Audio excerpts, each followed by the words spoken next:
అందరికీ నమస్కారం. రోజుకో మాటకు స్వాగతం.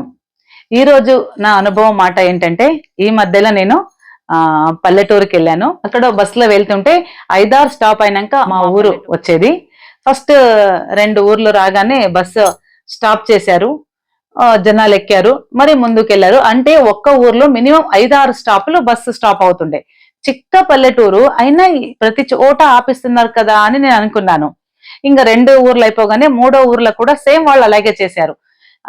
చెయ్యి ఎత్తారు, బస్ ఆగింది, వాళ్ళు ఎక్కారు. వాళ్ళు ఎక్కుతూ ఉంటే వెనక 2 పల్లెటూర్లో ఏం ఎక్కారు కదా, ఆ జనాలు ఏమనుకుంటున్నారంటే ప్రతి చోట బస్సు ఆపుతూ వాళ్ళు వెళ్తూ ఉంటే ముందుకు వెళ్ళడానికి లేట్ అవుతుంది కదా అని వాళ్ళు అనుకున్నారు. ఇంకా వీళ్ళు వచ్చి కూర్చున్నారు, వాళ్ళు మాట్లాడితే నేను వింటూనే ఉన్నాను. నెక్స్ట్ 4వ పల్లెటూరు వచ్చినప్పుడు అక్కడ కూడా 5-6 స్టాప్లు అయినాయి. ఎక్కారు కదా ఆ పల్లెటూరులో, వాళ్ళు వీళ్ళు ఎక్కినప్పుడు వాళ్ళు మాట్లాడుతున్నారు. ప్రతి చోట బస్ స్టాప్ చేసుకుంటూ వెళ్తే ముందుకు ఎలా వెళ్ళాలి, ఇప్పుడే మొదలై ఎండాకాలం కదండి, ఎంత ఎండ ఉంటుందో తెలుసు కదా, బస్సులో జనాలు ఎక్కువ, అందరూ పొలంతో ఉన్నారు. వాళ్ళు బస్ ఆపి ఎక్కినప్పుడు అది తప్పనిపించలేదు. అదే ఇంకొక ఊర్లో వాళ్ళు బస్ ఆపి ఎక్కినప్పుడు వీళ్ళకి తప్పనిపించింది. నిజం కదా, ఎన్నోసార్లు మాకు కూడా అలాగే అనిపించింటది.